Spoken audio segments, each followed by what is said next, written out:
सभी को नमस्कार।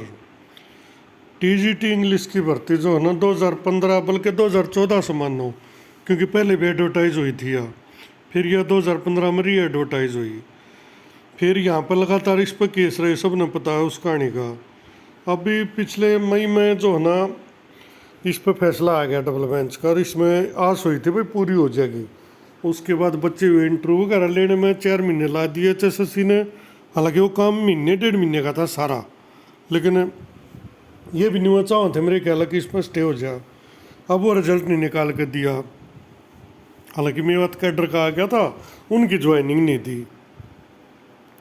तो ये जो केस है ना अब सुप्रीम कोर्ट में गया भाई, डायरी नंबर 23/246 ऑफ 2022, 28/7 को जो है फाइल लगाया था, इस पर सुनवाई हुई अभी पीछे 29 तारीख को इसी महीने, यानी कि परसों। इसमें जो है ना बुरी खबर है भाई। एक मुश्किल से तो ये आस हुई थी भाई भर्ती पूरी होगी, लेकिन यह भर्ती मेरे ख्याल पूरी ना हो कदे, ऐसे हालात इसमें बन गए हैं। अब इसमें जो है ना honourable justice Suryakant and honourable justice JB परडीवाला थे जज भाई। अब इसमें ऑर्डर तो अपलोड देखो है नहीं, लेकिन इसमें स्टे हो चुका है। पेंडिंग मोशन हियरिंग, यानी सुनवाई पेंडिंग है। आफ्टर नोटिस दे दिया for admission civil cases IA allowed, international application जो है ना अलाउड कर दी 11/98 से 2022। अब इसमें आगे क्या करें, लिस्ट ऑन डेट 7/11/2022, यानी कि 7 नवंबर को इसको केस को लिस्ट करो। नोटिस रिटर्नेबल, नोटिस जो है ना वापस, यानी कि दोबारा सुनवाई के लिए। आगे ही इन्होंने लिख दिया स्टे ऑब्लिक स्टेटस को ऑर्डर डेटेड 29/8/2022। इसका सीधा मतलब ये है भी जो ना स्टेटस को का ऑर्डर दे दिया है 29/8 को। ऑर्डर भी 1-2 दिन में अपलोड हो जाएगा, उसका आज भी हो जाओ। लेकिन कई साथी कमेंट कर रहे हैं इसमें भाई इसमें दुर्भाग्यपूर्ण है, लेकिन स्टे हो चुका है। अब जिनके 2-2 टेस्ट क्लियर हर जिनका सिलेक्शन हो रहा है भाई, देखो उनके लिए तो बुरी खबर है। और जो जिनका ना हो रहा वो तो न्यू राज्य होंगे कि दोबारा पेपर हो जाए, दोबारा सारी चीज़ चल रही, दोबारा पूरा सिस्टम चल रहा है, या फिर सिर्फ उनको एलिजिबल करें जो कि इलेक्टिव वाले थे। क्योंकि इसमें देखो शुरू से विवाद है, मैं विवाद भी दिखा देता हूँ। ये तो पहली बात तो कन्फर्म होगी भाई, फिलहाल इस पर स्टे है, और 7/11 इसमें जो है ना तारीख है।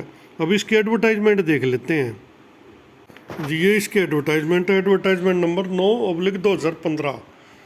इसमें जो है ना क्लोजिंग डेट फॉर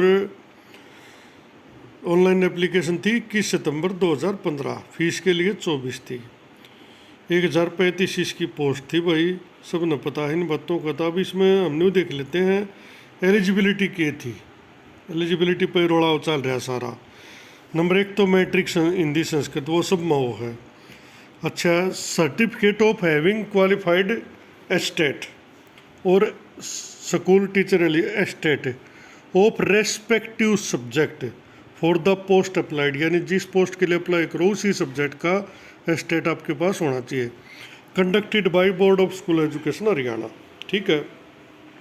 अब इसमें एक नोट चढ़ा दिया, हालांकि किसी भर्ती में चढ़ाते नहीं, लेकिन इसमें चढ़ा है the candidate those who are having passed STET till the date of interview, यानी जब तक इंटरव्यू चाहे वो इंटरव्यू 2022 में हो वहाँ तक के, after advertisement will be allowed for interview, यानी जिस दिन तक इंटरव्यू हो उस डेट तक भी अगर स्टेट क्लियर है तो उनको इंटरव्यू के लिए अलाउड किया जाएगा on the basis of acquiring state test till the date of. ये देखो इनमें पॉलिसी मैटर होते हैं, इन्होंने एडवर्टाइजमेंट में ही खोल दिया, लेकिन इसको भी चैलेंज किया जा सकता है, किया भी है। अब इसमें 18 से 42 एज है भाई, पे ग्रेड वगैरह हैं। ये पोस्ट है भाई 694 इंग्लिश की थी और 341 जो ना मेवात की। ये 694 इंग्लिश की रेस्ट ऑफ हरियाणा की थी, ठीक है भाई।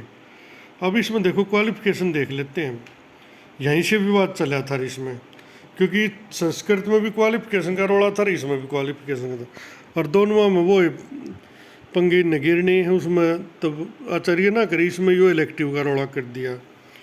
अब देखो इसमें पहली क्वालिफिकेशन की है, BA with at least 50% marks in English as an elective subject, ये एज एन इलेक्टिव करके सारा गड़बड़ कर दी, सारे विवाद की जड़ी हो भाई। अगर इसमें सिर्फ इंग्लिश लिखकर इलेक्टिव न खाया जाते, रोक लेते तो कुछ ना था। और 2 साल का डिप्लोमा इन एलिमेंट्री एजुकेशन यानी डीएड यो भी अलाउड था। ये टीजीटी के लिए एलिजिबल होती है, यानी जेबीटी को टीजीटी के लिए एक तरह से एलिजिबल मान लिया। बीएड नहीं है, डिप्लोमा इन एलिमेंट्री एजुकेशन, ठीक है। और BA with at least 50% marks as well as English as an elective, वो फिर इलेक्टिव ले दी भाई। और इसमें आगे लिखा 1 ईयर बैचलर इन एजुकेशन यानी कि बीएड, ठीक है भाई। बीएड हो गया, 50% जो है ना इलेक्टिव सब्जेक्ट हो इंग्लिश में होने चाहिए, और बीएम भी 50 होने चाहिए, दोनों बात होगी। तीसरी शर्त, BA with at least 45% marks as well as 50% marks in English as an elective subject, फिर इलेक्टिव लिया है। आगे क्या है, 1 year bachelor in education BEd in accordance with NCT recognition norms procedure regulation issued from time to time. पता नहीं ये अलग क्यों लिखे हैं, इसका मेरी समझ में आ नहीं रहा। बाकी इसको भी देखेंगे, जब ऊपर आ गई बीएड तो इसको अलग से लिखने की जरूरत थी। एनसीटी के नॉर्म के अनुसार तो सारे हैं। चलो इसका भी देखते हैं, किसी भाई ने पता हो तो भाई @हरियाणा फाइल पे बताना भी। और ये ग्रुप भी ज्वाइन करो और चैनल को सब्सक्राइब करो। अच्छी बात लग गई तो शेयर करो, लाइक करो। आगे भाई सीनियर सेकेंडरी और its equivalent with at least 50% marks, भाई 12वीं जो है ना 50% नंबर हो, यहाँ बी ए नहीं लिखी 12वीं। And 4 year bachelor in elementary education, और 4 साल की जो है ना BLED बोली जाती है वो।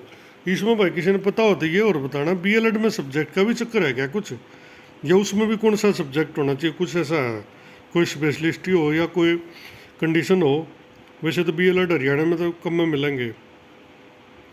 अच्छा आगे है सीनियर सेकेंडरी और इट्स इक्विवेलेंट ब्रैकेट में लिख दिया with at least 50% marks and 4 year BA BEd, यानी जो इंटीग्रेटेड BA BEd कराऊँ वो। आगे आ गया, और BA with at least 50% marks as well as in English as an elective subject and 1 year BEd special education. देखो भाई कल एक ने कमेंट किया था पंजाब में स्पेशल एजुकेशन को नहीं मानते, लेकिन इसमें तो हरियाणा में तो कन्फर्म मान रखे इन्होंने। और अभी 3-4 दिन पहले दिल्ली कैट का भी एक डिसीजन आ गया है, भाई स्पेशल एजुकेशन की जो BEd है वो जो है ना सिंपल BEd के इक्वल मानी जाएगी, वो एलिजिबल होंगे। और यहाँ पे तो इन्होंने साफ ही लिख दिया BA with at least 50% marks English elective subject and 1 year BEd special education इसमें भाई मान्य थी। In case of BEd English as a teaching subject from a recognized university. अब इसमें ये बात आती है यहाँ पे, ये जो आखिरी लाइन है ये काफ़ी कुछ क्लियर कर। देखो इसके 2 कॉलम बनाए इन्होंने, एक नंबर 1 मत ये सारी दे दी और करके 5 बार और लगाकर ये सारी दे दी। और नंबर 2 में लिखा in case of BEd English as a teaching subject from a recognized university, यानी BEd में जो है ना इंग्लिश का सब्जेक्ट होना चाहिए। जो SS इंग्लिश का कम्बिनेशन बनाते हैं, मैथ साइंस का बनाते हैं, इसी प्रकार होता है ना कम्बिनेशन। तो इन्होंने कह दिया भाई वो कम्बिनेशन होना ज़रूरी है, ना तो जो BEd है उस तो साइंस तक कर रहे हो, मैथ तक कर रहे हो, उनको थोड़ी एलिजिबल। तो इन्होंने ये 2 नंबर कॉलम में यह चीज़ कर दी। कुल मिला के बात होगी। और री एडवर्टाइज ये पोस्ट ये मेवात के लिए सेम है, ये इनकी फीस वगैरह थी। अब अगर the post indicated below were advertise earlier by the Haryana school teacher selection board, यानी HSTSB जो बोर्ड था उसने भी ये 4/2014 एडवर्टाइज के नाम से ये जो ना एडवर्टाइज की थी पोस्ट पहले, लेकिन फिर ये रीएड की बाद में इन्होंने आगे। उस टाइम मेरे ख्याल सरकार चेंज हो चुकी थी इस टाइम पर जब ये दोबारा करी। तो भाई कुल मिला के बात यह है, इसमें 3 नंबर नोट पे एक और बात है भाई, diploma degree course in teacher education recognized by NCT only shall be considered, वो सिर्फ इस बात पर कंसिडर किया जाएगा। However in case of diploma in education, यानी स्पेशल एजुकेशन की JBT हो, डिप्लोमा हो कोई, and BEd special education, a course recognized by the rehabilitation council of India RCI, या भी कोई काउंसिल आ गई भाई, ओनली शैल बी कंसिडर, यानी जो बीएड स्पेशल एजुकेशन हो या diploma in education special education में हो, वो आरसीआई से भाई मान्यता प्राप्त होना चाहिए, तभी वो कंसिडर्ड किया जाएगा। एक या कही है भाई, higher candidate possessing higher academic and professional qualification will not be eligible unless he she possesses the minimum qualification including state and experience. भाई हायर वाला जब एलिजिबल हो जाए उसके पास मिनिमम होगी स्टेट और एक्सपीरियंस होगा, जो भी इन्होंने मान्या है। भाई कुल मिला के बात क्या है, अब मैंने एडवर्टाइजमेंट दिखा दी सारी। अब इसके अनुसार तो फिर भी बात इसमें होने थे। अब इसमें एक केस तो यूँ था, और जो स्टे की बात बता देता हूँ, स्टे क्यों आया होगा, हालांकि वो तो ज़्यादा तो आप लोग जाना, वकील जाना। स्टे का एक कारण तो यो है कि वहाँ जाते ये बात की होगी कि भाई जो है ना एडवर्टाइजमेंट के अनुसार भर्ती नहीं कर रही।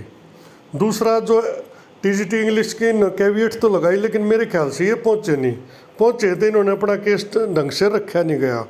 और सारा खेल वकीलों का है भाई, जो जिसने अपनी बात समझाने में कामयाब हो जाएगा वही ठीक है, जो नहीं समझाने में कामयाब उसके अगेंस्ट फैसला होगा। तो इसमें पहला कारण तो देखो स्टे का ही है कि एडवर्टाइजमेंट के अनुसार भर्ती ना होना।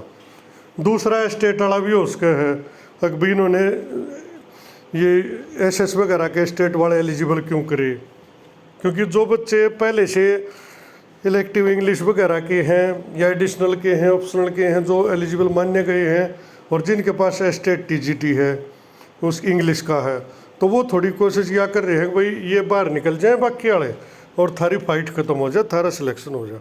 तो देखो दोनों बातों के कारण थे कोर्ट के पास। कोर्ट चाहती तो इसमें स्टे को मना कर सकती, उसके भी नरे कारण थे, क्योंकि ऑलरेडी कोर्ट का फैसला आ चुका था, नोटिफिकेशन भी आ रहे हैं, एक दो अगली वीडियो में बताऊंगा मैं। तो कोर्ट के पास हमेशा दोनों ऑप्शन होते हैं, वो चाहे दो फैसला दे सके है। मैंने हमेशा कही है, इसमें जो है ना स्टे के घने कारण मिलेंगे, वो अगली मैं बताऊंगा। वो डराने दो एक बार, स्टे के कारण का पूरी डिटेल में बता देंगे। स्टे इस पर हो चुका है भाई, अब इसमें देखते हैं आगे क्या होता है।